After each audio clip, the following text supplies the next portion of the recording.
Hey now, cats, we're back again this week on Movie Snubs. And if it's the first time you're watching, or the 12th, 13th, you know, Yeah. this is my buddy, my ride or die, one of the greatest people I know, Mr. Matt Wheels Onesti. I am Balls from Ellwood with a very scratchy throat. Very sick. He's sick for Christmas. And this is a Christmas episode. I don't even think we did a Christmas episode before yet, have we? No, we did. This is our first Christmas episode. I think we're on I think the last episode we did was Valentine's Day. So I think we're on a theme. We're on a theme kick Yes, now. we're on a holiday theme, and it's Yeah. kind of working out nicely, but if you don't know the concept of this show, would you like to tell them a little bit about it there, Wheels? The concept of the show is my favorite thing that we've ever come up with or stolen from people who we don't know. But me and Balls, united over this idea that we are both very, very pretentious movie snobs, Oh, yes. who hold very, very strong beliefs and think that the movies that we watch are the best movies. Oh, yes. So we put that to the test, and it started off with me giving Balls one of my hyper pretentious art house films, and Balls returning the favor and giving me very gory smut films, B movies, and horror flicks. And we quickly realized that we love all movies, and have been now sharing this love for a few episodes and in a friendship. Absolutely. Um, because we believe in expanding your horizons, that if you love movies, you kind of have to love all the movies. And this week, we exchanged, Balls gave me Anna and the Apocalypse, and I gave Balls the Spanish Christmas movie Placido, which I think I'm going to kick this one off because just based on the conversations we were sort of having before this, I feel like you have a lot to say about Placido. So I'm going to jump in here. Balls knows how to get me. I will say this: you are very slowly learning my style and things that I like. Balls originally gave me the movie that he's wearing on his shirt right now, Black Christmas, and then I get a text message and he goes, "No, no, no, no, I got to change this up." He said, "I got the perfect movie for you, Anna and the Apocalypse," and all he had to say to me was, "Matt, it is a Christmas zombie musical." And I'm not gonna lie to you, I really didn't know what I was getting into going into this movie. Um, and I'm gonna say this, this will be a little bit different from how I've judged other movies because I'm gonna judge musicals a little bit differently. Huh. I really like it, but I will say, this movie was pretty awesome in the fact that it started off, and for about the first third, I'm watching this going, what the fuck is this? Is this like High School Musical? This is the most Disney fucking coded movie I have ever watched. And then it got to the point where I'm watching the first act. I look at my phone, I'm like, there's no fucking way this movie is yeah, it's rated R. Um, I like this movie in the sense that it was almost three different movies, all in the same movie. It starts off as this very clearly High School Musical knockoff. And then all of a sudden, there is this really, really, really sharp turn into blood, gore, and horror town. And it was almost like if the characters from a Disney musical became trapped in a horror film.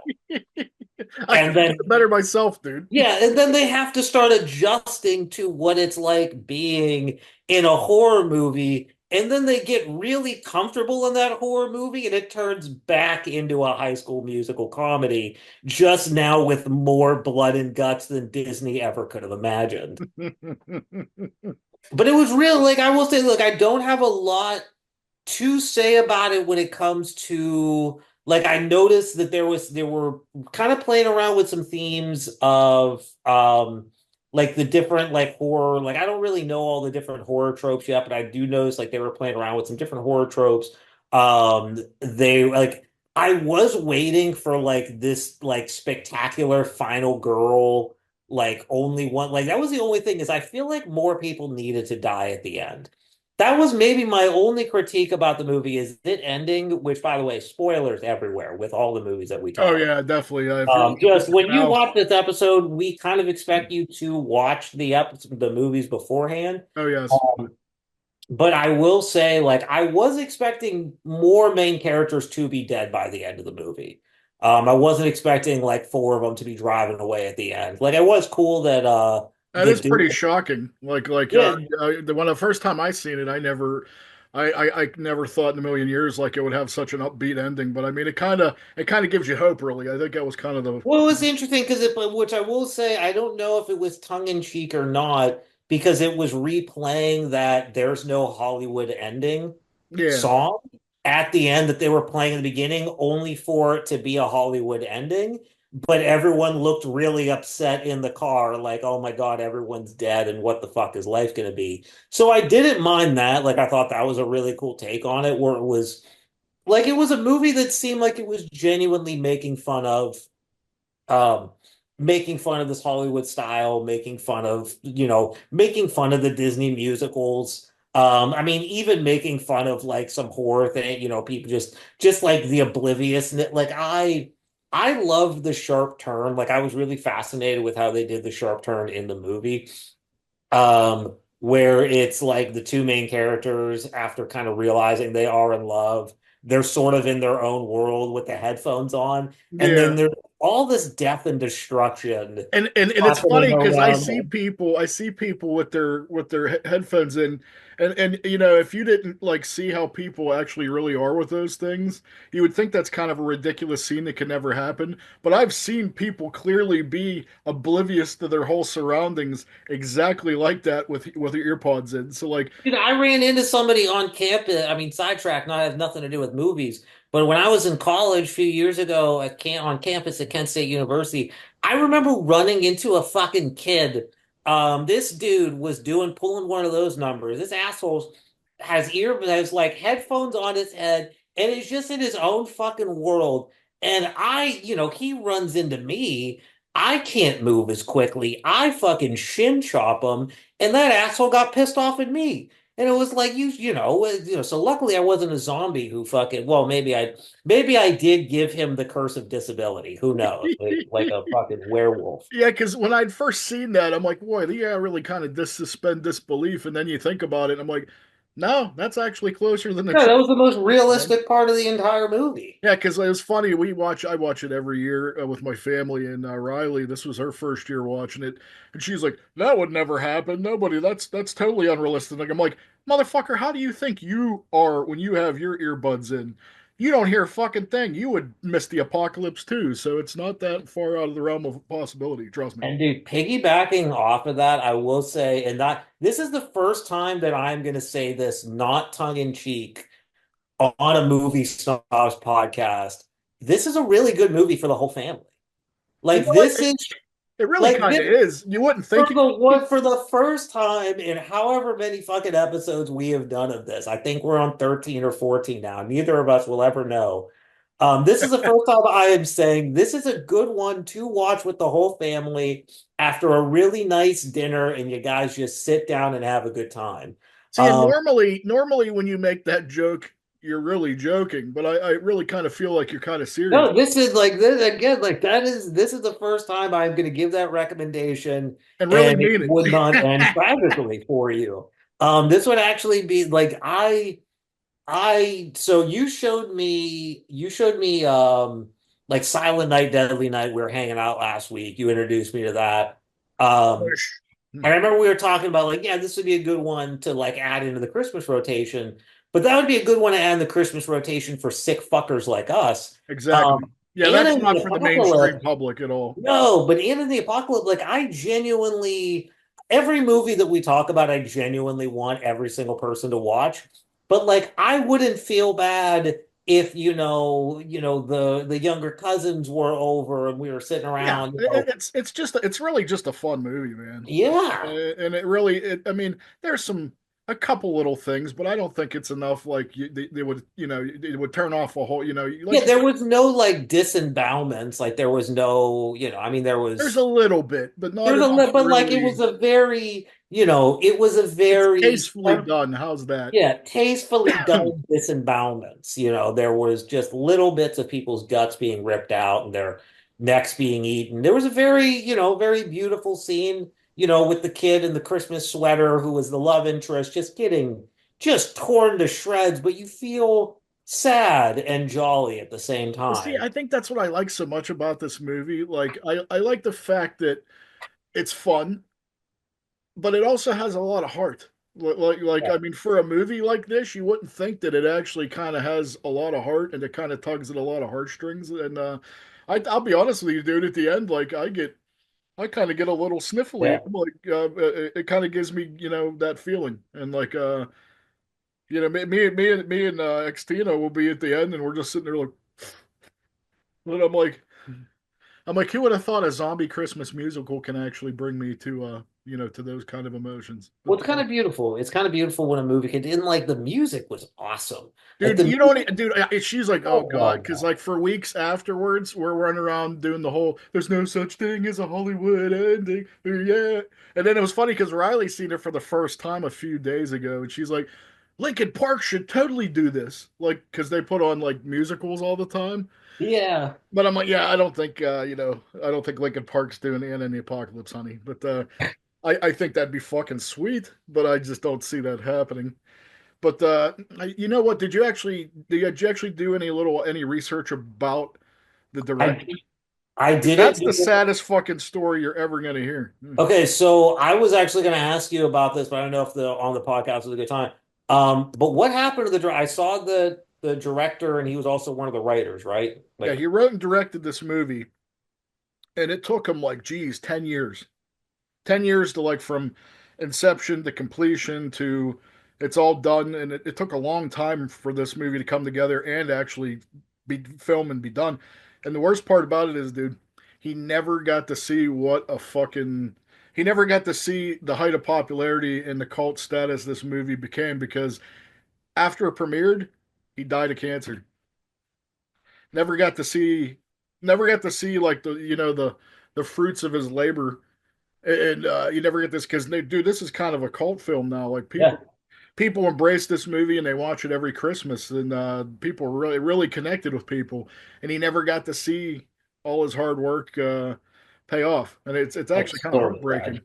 But That's absolutely so fucking tragic. Like, yeah, dude, like the story it's such behind a this movie is as cool. interesting as the movie itself. It's such a cool style, and it feels like it's playing around with so many different types of things. Like even I'm like watching this and maybe I'll always sort of be stuck in this COVID brain mentality. Hmm. But even with how they were making fun of like this sickness going around and almost this total indifference Hmm. by everyone when it came to the sickness, even, as like we're leading into the zombies popping up.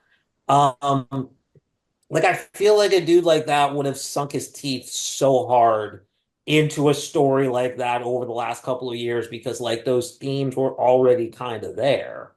Yeah, it's funny you say that, dude, because I always thought after the fact, like, wow, this would have been a dude that I would have embraced and watched out for, and I would have loved to seen what he could Yeah. have come up with next.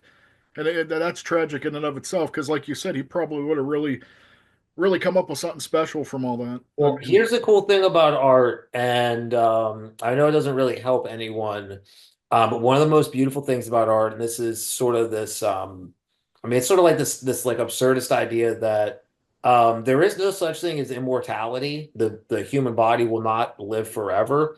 But as an artist, you have these creations, and those creations do have the ability to live on forever. see, that's And the he thing was that able to actually make makes me something that's going happy. to last. Yeah, It's dude, going to last for a long time. that makes me happy. Like just the stuff that we talk about and the things that we do, like knowing that the stuff that we champion and love so much will hopefully have that effect on people in the future, even after I'm gone and they're gone and the directors are gone and writers gone. That's the most beautiful part of art, dude. And, Yeah. I mean, so I mean, I'm assuming, hopefully, you know, depending on your beliefs, somewhere, I hope you got to like at least see somehow that the impact he had, because like it's great, man. Well, I'm really glad you dug it though, because that's kind of one that I was kind of curious, like if you'd be teetering on the fence with. Like I wasn't Yeah, sure. I'm not gonna lie, like it's probably not my absolute favorite thing that you've shown me, but like I shit you not, dude, I love this as a Christmas Like this needs to be added to the Christmas rotation. Did you watch the director's cut or the theatrical cut? Hmm. That I don't know. I probably watched a theatrical cut from because I ordered it on Amazon. Like they the only place I could like really find it was like Amazon rental stuff. So I'm assuming it was probably a theatrical cut. Um The director's cut's actually a lot better because it kind of the theatrical one kind of moves a lot faster, but the director's cut actually kind of like adds in a lot more kind of backstory, and and they're actually missing a song. But I'm trying to think what give me what song it was. I'll tell you if I remember it or not. If oh, you I know can't it even remember, offhand. man. Yeah. Like I'd have to look, but yeah, there's a big difference. Like I think there's like it's like about 12 minutes longer, but it helps a lot. But Yeah. I have to say that like it does get better every time you watch it. Like when I'd first watched when I'd actually first seen that movie, I'm like, that was cool. I liked it. But like every Yeah. Christmas, the more I see it, the more I'm like, I get a deeper and deeper appreciation for it. So it is kind of one of those movies that I think if you watch it every holiday, you probably will like it a lot more. But it's not like it's not one of those things where you watch and you're like, I just love it immediately. You know, like And those are sometimes like the best kind of movies. Like they're like that yeah. slow, like you're gonna pick up something new every single time you see it. And that is the mark of a great director, of a great writer, of a great piece of work.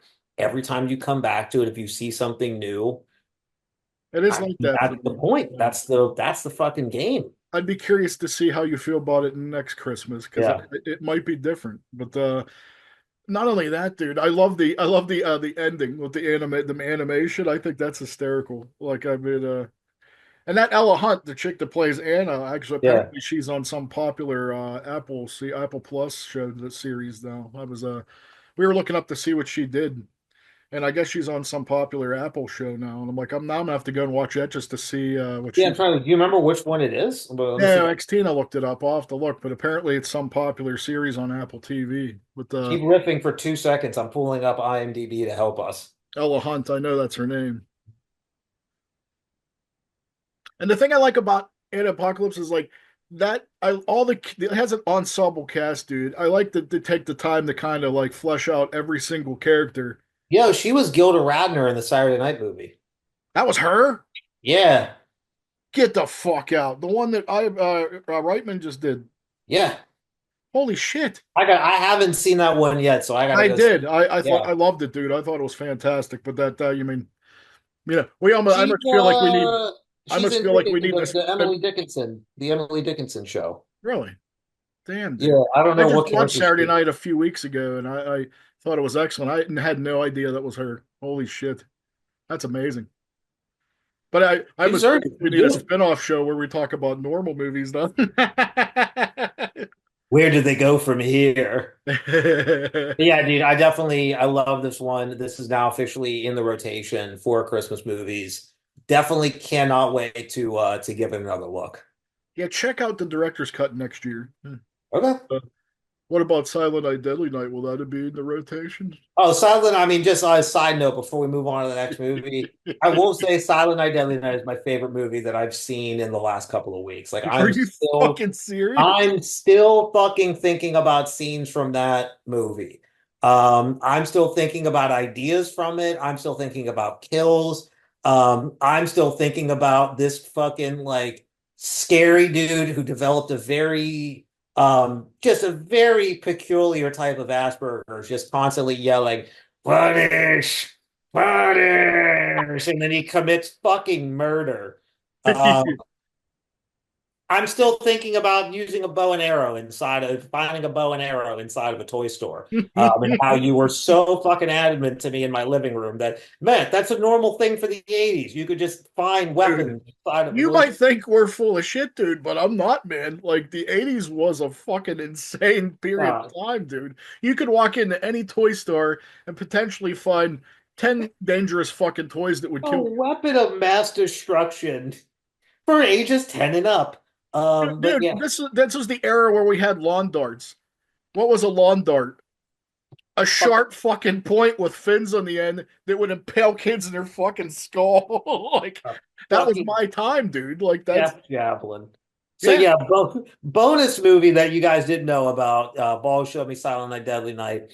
Absolutely just went bananas over it. So Well, dude, that's the utmost compliment because that's one of the most divisive fucking movies in history, dude. Like, I sent you that clip about the whole when that came out, dude. That was such a fucking controversy. Holy cow! I definitely understand how, but like, I'm gonna go movie snob real quick on it. Please do. Genuinely one of my favorite stories about trauma and sort of like the consequences of childhood trauma that go unhelped.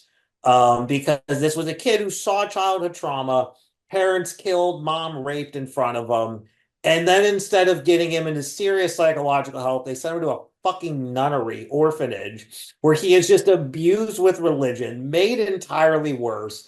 And then every time he gets triggered by a Santa Claus, his brain snaps a little and he slowly gets more and more violent. And nobody was fucking smart enough to go, maybe he needs some professional help. Dude, back then, that wasn't the case either. Whenever people had trauma, you're supposed to just fucking push that shit Yeah. down and get over it. Well, That's the that's what I loved about that because it was clearly a movie in a time where that was the norm, yeah. kind of kind of making fun of that and saying like that's not correct. This like there was only one person in the entire movie constantly going, "Hey, I think this kid needs a little bit extra help." Yeah. And then the main nun, the mother superior, was constantly like, "Shut the fuck up! You don't know anything. I'm gonna beat him with a stick real quick." Oh, he has childhood trauma. Let me tie him Let up me to a bed and beat him beat real. the fucking trauma out of them. Yes. And back then, dude, that's what they did. Yeah. I So mean, I'm I'm glad our glad that you behavior. see, like, because I always feel like that movie kind of gets an unnecessary bad rap, and I don't think people really do understand it. But like, I come out of that movie like kind of feeling empathy for fucking Billy, and then everyone else is like, he's a psycho, he deserves to die. Like, Oh, I feel so bad for him, I and feel it's like I kind so of feel like there's a gray area there, dude, yeah. because I don't come out of that movie feeling like he's a bad guy. I kind of, He was in the right until he stabbed the girl. yeah. Like in my opinion, he was in the right. He stopped that lady from being molested by the stereotypical Italian guy. Fucks him up, kills him. Probably shouldn't have killed him. He should go to jail. But the moment he fucking killed the girl for like that, he became in the wrong, and it was like, okay, now he's just on a murder spree. Somebody please stop this guy. Yeah, but even then, I'm like, I kind of see how it got that way. Because a lot of the times when people go crazy, nobody really, you're just automatically labeled a fucking terrible person, and then you don't think about like Yeah. ever what and let him down that path or her that path. That movie does a great job of showing you how somebody fucking evolves into that fucking Yeah, he's insanity. almost as much of a victim as the people he was killing because Yeah, nobody fucking pretty helped him when much. he That's after yeah, that. that's like the takeaway for me. But Yeah, that was our bonus. That was our bonus flick for this one. So yeah, so Ball, you got three movies this week, people. But anyway, let's get to the little gem that Mr. Matt Wheels on Esty recommended the balls this time. Jim. I have to fucking say, dude, I went into this and I didn't really kind of know what I was getting myself into, and I really kind of did it on purpose. I didn't look up. You told me a little bit about it when I was at your house, but I kind of shielded myself from the premise that just you sold it pretty good to me already. So I was kind of excited to watch it, but I kind of thought going in that it would be kind of like a depressing movie. But in all honesty, dude, it's pretty fucking funny. Like it's funny. I actually I found it very enjoyable. In fact, it's funny. Before Xtina went to work, she kind of got sucked into like first 45 minutes. Like she's like, we were having coffee. She's like, I wasn't gonna sit down, but now I'm fucking into it. Now she's like, I gotta fucking go. So we were actually both kind of into it, and like I have to say though, the thing that I wasn't prepared for that I wish I kind of knew earlier, I didn't. That's the most frenetic, fucking insane, fast moving, freight train fucking paced film I have seen in my entire life. Yeah. I've watched a lot of shit like that in my life, and I had to really fucking pay close attention because if you don't pay attention for a second, dude, you're off into the fucking popcorn machine because like it moves so frenetically fast. Like, and I mean, Xtina was kind of like, oh, I think like Spanish films are like that. I'm like, no, I've seen Spanish films that move at a snail's pace. Like, but I'm like, holy shit, this thing's a bullet train from the opening credits till fucking the shit ends. And I'm like, it don't even give you, dude. I felt exhausted at the end because it's just so bubba bubba bubba bubba. It never Well, fucking you lets felt up. like Placido. You felt like Placido at midnight finally I when he did, cleaned the dude. Like I television. felt, like he's trying to get the fucking bill paid, and I'm like anxious that he's. I'm like actually fucking felt anxious for the dude. I'm like, and all these series events keep fucking, and the social commentary, dude. The biggest point, the biggest thing I liked about this film is I know I was talking to about it with XT before she left. I'm like, I'd always kind of thought that like the hypocrisy of like the elites where they want to do something nice with with poor people, but they got to make sure that you see it in the media so you can see what fucking great people they are. I kind of always thought that was kind of like a within the past like 100 years development, dude. That's like what from what the 50s, That that was 1951. Yeah, that was, I want to say mid 50s, um, or really, really early 60s. But Berlanga is a fascinating director, and the next movie I'm going to give you just in personal life is going to be The Executioner. But he is a very socially conscious director in a way that um, he was very aware, so he's taking a lot of like absurdist philosophy and absurdist understanding of the world around him, and then he has sort of such a deep understanding of what, like, I don't want to turn this too much into a political podcast, but a deep understanding of sort of like what socialism and what Marx was trying to say when he's pointing out the hypocrisy and the contradictions of capitalism and sort of this, me mentality and give and take, and then sort of what happens and how that rips apart society. And you almost see like, so this is kind of something that you know, political philosophy has been aware of for a while, even going back to the French Revolution, that when the middle class is kind of ripped to shreds, that's where confrontation comes from. And that's where revolution and war and people going at each other comes from, because you're either going to have the really, really rich or the really, really poor. This movie is so fucking fascinating because it's quite literally showing you what it looks like to rip the middle class apart and what it looks like to take advantage of that middle of the road person to where Yeah. like the poor people who are always being represented, they're just worried about their basic needs. They just want to be kept warm. They don't want to be kept outside. They're going to get sick. The one guy dies because they kept him fucking outside. He got sick and got the flu. And all the rich people want to do was get rid of the burden. How do we just get rid of this burden? Oh my God, what about us? And there's a fucking dead guy there. And like they're worried about him. Yeah, The yeah, that rich was just great. want to be seen, they don't give a shit about. But then you have like this guy, this Placido, who is almost responsible for everybody. He's responsible for the transportation. He's responsible for making, the pageantry work for the rich people. And then finally, he still has to be concerned with himself and his family Yeah. and not only getting them food and having Christmas, but getting a bill paid for a car, for a truck that's being used for the rich people's pageantry. Like without that truck, he can't work and he can't do his thing. So he's being like this, there's this shredding that's happening. That's what's so fascinating about Berlanga as a director, is he's doing so much in this like hyper absurdist movie. Yeah, dude, that was an eye opener for me though, because like I said, I always thought that kind of stuff didn't like steep that far back. It's like seeing that was interesting to me. And then I have to say, dude, there's a lot of really blackly comic moments in this film that I loved. I mean, the whole weekend at Bernie's thing was funny. I mean, I was pretty shocked. I laughed out loud at a lot of stuff, and like it's good that you can laugh out loud at like such. Yeah. such a reflective social commentary. But like I thought it was brilliant. Like I went Yeah, it was into it. pure, I mean, it was pure It insanity. is And truly a like, gem. It is truly one of the most fast-paced films I've seen, and probably one of the funniest things I've seen in a while. Like I really fucking enjoyed it, dude. It is that a makes me so it happy. is a Oh gem. I my like God. that style too. Like I found it visually interesting too. I was like, wow, for a movie this old, it's shot beautifully. Like, So Berlanga takes on he's it's what he does is a similar thing that attracts me to a director like Toddy, mhm. where he's very concerned with the audience and the observer. So it's like I'm gonna pack this scene with all these different moving pieces and all these different little jokes Oh, dude. and little things. So that way, so like we're probably like as just native English speakers who don't know a lick of Spanish,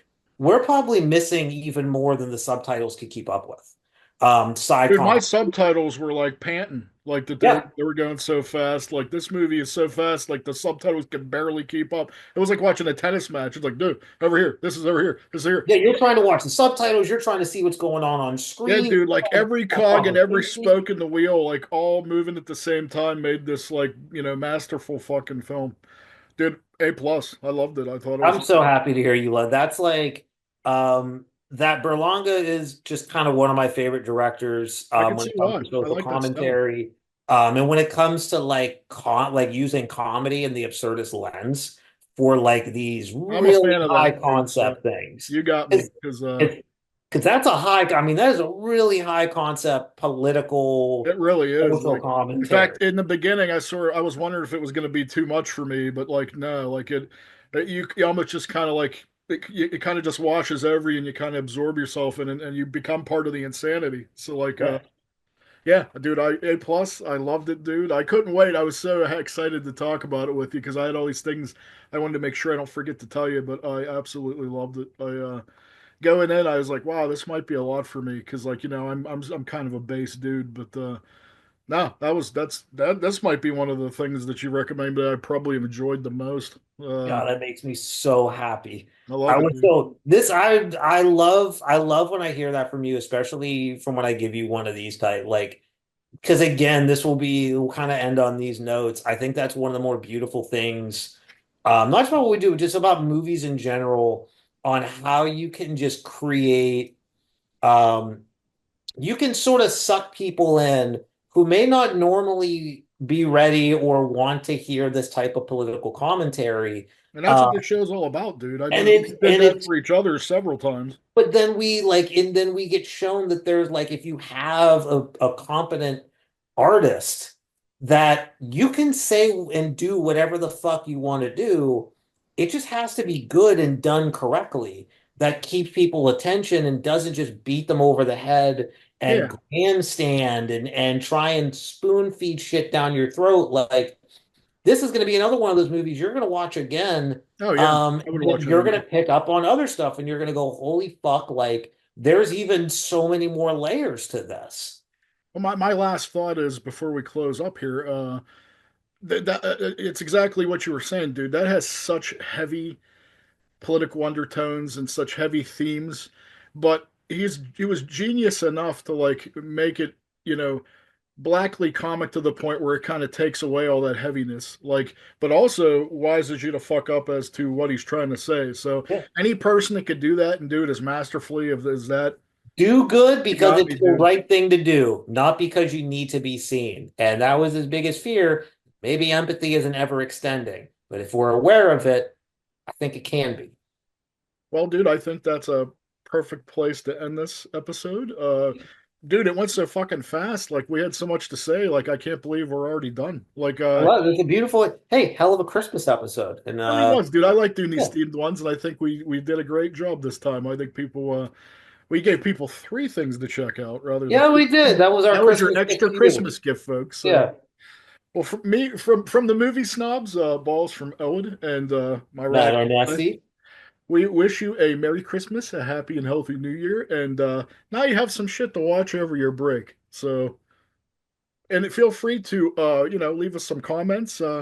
I think in the future here, I think I was thinking actually making kind of a site for the show so people can actually comment and tell us Yeah, what you think, man. I we think need some we need a recommendation episode, I think, where we do. people give us a movie to watch that you and I watch and then we rip apart. So I think that's going to come up in the new Yeah. year. Other than that, cats, have a very happy new year, happy holiday, all that bullshit.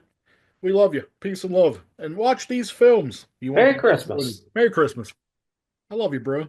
I love you too, balls. Always a pleasure.